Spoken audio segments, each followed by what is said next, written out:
Ұлы жеңіс, қуанышты мереке.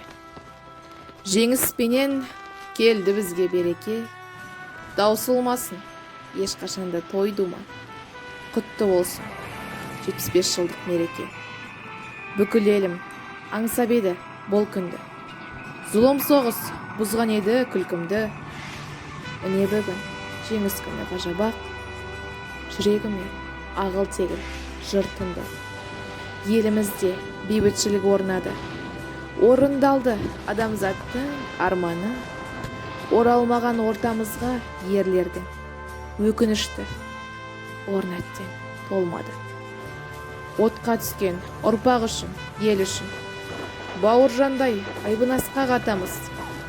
Регистаққа Рахымжан ата ту тікті. Олар жайлы айтылады жыраңыз. Шығыстың жарық жұлдызы, Әлия Мәшік асылдар, Қасым Талғат Есқайыр жарқылдаған жасындар. Ел қорғаған батырлардың ерлігін құрметпенен еске алады ел бүгін. Тәуелсіздік туы бүгін желбіреп, гүлге оранды ауыл аймақ төр бүгін.